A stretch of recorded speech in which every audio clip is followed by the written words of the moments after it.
દિવસે 108 એમ્બ્યુલન્સ દોડતી રહી। 108 સેવાને 4947 એમરજન્સી કોલ્સ મળ્યા છે। રાજ્યમાં 143 લોકો દોરીથી ઇજાગ્રસ્ત થયા। અમદાવાદમાં કુલ 39 લોકો દોરીથી ઘવાયા છે।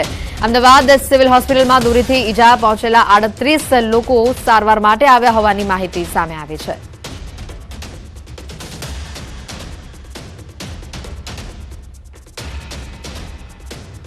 પ્રમાણે 37 દર્દીઓએ ત્યાં સારવાર લીધી છે, પરંતુ સારી વાત એ છે કે એમાંથી 34 દર્દીએ ઓપીડી બેઝ પર સારવાર લીધી છે કે નાની અમથી ઈજા માટે આવ્યા હોય અને જરૂરી તપાસ કરી અને જેને રજા આપી દેવામાં આવી હોય। 4 દર્દી છે જેને દાખલ કર્યા હતા, એમાં 3 દર્દી એવા હતા જેને દોરીથી ઇન્જરી થઈ હતી। નાની મોટી કોઈને નાક પર થઈ હોય, કોઈને પગ ઉપર હતી, કોઈને ગળાના આગળના ભાગ પર હતી અને એક વ્યક્તિને હેડ ઇન્જરી સાથે દાખલ કર્યો છે। એટલે કે 4 દર્દી દાખલ છે અને બાકીના દર્દીઓને ઓપીડી સારવાર આપવામાં આવી છે।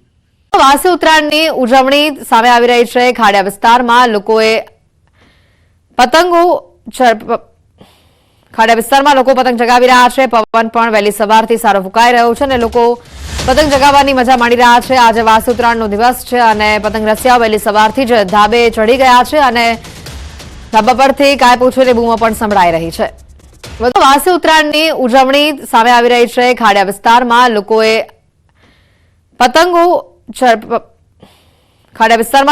ચગાવી રહ્યા છે। પવન પણ વહેલી સવારથી સારો ફૂંકાઈ રહ્યો છે અને લોકો પતંગ ચગાવવાની મજા માણી રહ્યા છે। આજે વાસી ઉત્તરાયણનો દિવસ છે અને પતંગ રસિયાઓ વહેલી સવારથી જ ધાબે ચડી ગયા છે અને ધાબા પરથી કાય પૂછોની બૂમો પણ સંભળાઈ રહી છે। વર્ષાના કારણે કુકુમસેરી વિસ્તાર સૌથી ઠંડો રહ્યો છે। અહીંયા રાત્રિનું તાપમાન -12.3 ડિગ્રી જેટલું નોંધાયું છે, જ્યારે તાબુમાં તે -10.9 ડિગ્રી તાપમાન નોંધાયું છે। હરિયાણામાં પણ ઠંડીના કારણે 2 લોકોના મોત થયા હોવાની માહિતી છે। પંજાબના અમૃતસરમાં તાપમાન 1.2 ડિગ્રી નોંધાયું છે। ઉત્તર પ્રદેશના 43 જિલ્લાઓમાં સવારથી જ ગાઢ ધુમ્મસ ભર્યું વાતાવરણ છે।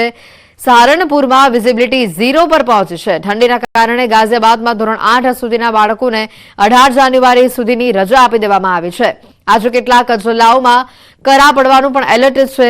રાજસ્થાનના 15 જિલ્લામાં આજે કરા પડી શકે છે। इस वक्त हम गाजीपुर बॉर्डर के पास है और इस वक्त तस्वीरों में आप देखेंगे घना कोहरा इस कदर है कि सुबह से विजिबिलिटी जो है वो 10 से 20 मीटर के आसपास हो गई है। गाड़ियों को लाइट जलाकर आना पड़ रहा है। इस वक्त 8 बजे के समय पर आप देखेंगे तस्वीरों में इतना घना कोहरा इस वक्त दिल्ली एनसीआर में परेशान कर रहा है, क्योंकि सुबह जब लोग दफ्तरों को निकले तो उन्होंने देखा कि सड़क में चलने लायक जो विजिबिलिटी है वो बिल्कुल नहीं दिख रही थी और इसी वजह से वाहनों को लाइट जलाकर यहाँ से निकलना पड़ रहा है। हालांकि जो पहाड़ों में बारिश हो रही है उसका सीधा असर मैदानी इलाकों में दिखाई दे रहा है, क्योंकि ज़बरदस्त शीतलहर है और घना कोहरा है। घने कोहरे की वजह से कुछ भी यहाँ पर नज़र नहीं आ रहा है। और आप देखेंगे कि पिछले कुछ दिनों में जिस तरह से मौसम साफ हुआ था, उसके बाद एक बार फिर घना कोहरा यहाँ पर जो ट्रैफिक है उसको बाधित कर रहा है। वहीं रेल यातायात और हवाई यातायात पर भी इसका काफ़ी असर पड़ रहा है। मौसम विभाग का कहना है कि जिस तरह से अचानक जो कोहरे की यहाँ पर चादर सुबह से दिखाई दे रही है, उससे आने वाले 1 या 2 दिन में बारिश की संभावनाएं भी बढ़ गई है, क्योंकि पहाड़ों में इस वक्त तेज़ बारिश हो रही है। बारिश होने का सीधा असर यहाँ दिख रहा है मैदानी क्षेत्रों में। और जो शीतलहर है, क्योंकि हमने भी हैवी जैकेट पहना है और उस ठंड को यहाँ पर रोकने में हम भी यहाँ पर परेशानी हमें हो रही, क्योंकि हवा बहुत तेज है, तीखी हवा है, शीतलहर की हवा है। और इस शीतलहर की हवा में डॉक्टरों का कहना है कि लोगों को बचना चाहिए, बुजुर्गों और बच्चों को खास तौर से इससे बचना चाहिए, क्योंकि जिस तरह से शीतलहर चल रही है उससे कहीं ना कहीं बीमारियों का खतरा बढ़ जाता है। तो वही आज जिस तरह से कोहरा है, आप देखेंगे कहीं पर भी कुछ दिखाई नहीं दे रहा है। और इस पूरे रूट को हम इसलिए देखना चाह रहे हैं क्योंकि नेशनल हाईवे 24 का ये वो रूट है जहाँ पर आपको इस तरह से पूरे वाहनों की धुंधली तस्वीर नज़र आने लगेगी। और इसीलिए यहाँ पर लोगों को आगाह किया जाता है कि वो ख़ास तौर से पूरी सेफ्टी के इंतज़ाम को लेकर चलें और यहाँ पर जो भी कोहरे धुंध का सामना करें तो उसको बाकायदा पार्किंग लाइट में गाड़ी खड़ी करें या फिर जो वाहनों की लाइट है उसको जला के रखें। और इससे दूसरी गाड़ी वालों को इंडिकेशन मिलता है और कुल मिलाकर सावधानी पूर्वक अपना सफर तय करें। રાજસ્થાનમાં ઠંડીએ લોકોને થથરાવી નાખ્યા છે। ઝુંઝુનુ જિલ્લામાં શિયાળાની કઠોરતા યથાવત જોવા મળી। ત્રીજા દિવસે પણ ઝુંઝુનુ જિલ્લા મુખ્યાલય સહિતના ગ્રામીણ વિસ્તારોમાં ગાઢ ધુમ્મસથી ઘેરાયેલા વિસ્તારો જોવા મળ્યા અને જેના કારણે જનજીવન પણ પ્રભાવિત થયું છે. ગાઢ ધુમ્મસના કારણે વાહન ચાલકોને દિવસ દરમિયાન હેડલાઇટ ચાલુ રાખીને મુસાફરી કરવી પડે છે. સતત શીતલહેરના કારણે ઠંડીનું પ્રમાણ વધ્યું છે. શિયાળાની વધતી અસર બાદ લોકો ઠંડીથી બચવા હીટર અને બોનફાયરનો સહારો લઈ રહ્યા છે. હવામાન વિભાગે યલો એલર્ટ જાહેર કર્યું છે અને 17 જાન્યુઆરી સુધી ગાઢ ધુમ્મસની ચેતવણી આપી છે. झुंझुनू में सर्दी का सितम बरकरार है। तीसरे दिन भी झुंझुनू जिला मुख्यालय सहित ग्रामीण इलाके हैं वो घने कोहरे के आगोश में लिपटे हुए हैं। घने कोहरे की वजह से जनजीवन प्रभावित है तो वहीं वाहन चालकों को खासी परेशानी का सामना करना पड़ रहा है। घने कोहरे के कारण वाहन चालक दिन में ही हेडलाइट जलाकर अपना सफर तय कर रहे हैं। कोहरे का 2-3 दिन से खूब गहरा कोहरा आ रहा है। आज सबसे ज्यादा 10-15-20 फीट से ज्यादा आगे दिखता ही नहीं है। वाहन चालक लाइट चला के चलते हैं और आने जाने में लोगों को परेशानी है और सर्दी का सितम ज्यादा है। तो आग का सहारा ले रखे हैं और कोई कपड़ों में बड़े हुए हैं और वाहनों को कुछ दिख रहा नहीं है। सर्दी का एकदम प्रकोप ज्यादा बढ़ रहा है। अब सर्दी का बढ़ा हुआ असर है, वहीं लोग सर्दी से बचने के लिए हीटर और अलाव का सहारा ले रहे हैं। बदले मौसम के बाद झुंझुनू जिले में आगामी दिनों में भी सर्दी का बढ़ा हुआ असर दिखाई देगा। करसन सिंह शेखावत, न्यूज 18 राजस्थान, झुंझुनू। તો આ સાથે જમ્મુ કાશ્મીર, ઉત્તરાખંડ અને હિમાચલ પ્રદેશમાં બર્ફીલા પવનોના કારણે ઉત્તર ભારતના રાજ્યોમાં તાપમાનમાં સતત ઘટાડો થઈ રહ્યો છે. આ સિવાય હવામાન વિભાગે આજે પણ 17 રાજ્યોમાં ધુમ્મસ અને 9 રાજ્યોમાં વરસાદની આગાહી કરી છે.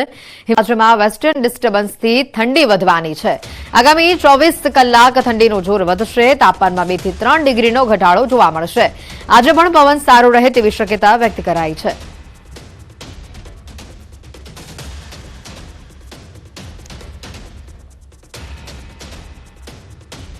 વધુ માહિતી મેળવીશું. સંવાદદાતા વિભુ અમારી સાથે અહીંયા સીધા જોડાઈ ચૂક્યા છે. વિભુ, જે રીતે ઠંડીની વાત કરીએ, વેસ્ટર્ન ડિસ્ટર્બન્સની અસર જોવા મળશે અને 24 કલાક બાદ ઠંડીનું જોર વધશે.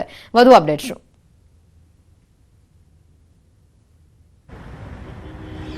રાજ્યમાં અત્યારે છે ઉત્તર પૂર્વના પવનો ફૂંકાઈ રહ્યા છે, એટલે કે ગઈકાલ કરતાં આજે પવનની દિશા છે તે બદલાઈ ગઈ છે. હવામાન વિભાગનું અનુમાન છે કે આગામી 5 દિવસ છે તે વાતાવરણ યથાવત રહેશે, વાતાવરણ સૂકું રહેશે અને પવનની ગતિ છે સામાન્યથી મધ્યમ રહેવાની આગાહી છે. ગઈકાલે પણ પવનની જે ગતિ હતી 15 થી 20 કિલોમીટરની પ્રતિ કલાકે ફૂંકાણી હતી, પરંતુ આજે થોડો પવનની ગતિ છે તે ઘટી ગઈ છે, પરંતુ તેમ છતાં પણ 10 થી 15 કિલોમીટરની ગતિએ પવન ફૂંકાશે. હવામાન વિભાગ દ્વારા આગાહી કરવામાં આવી છે કે અત્યારે પવનની જે દિશા બદલાતાની સાથે તાપમાન છે તે યથાવત રહેશે.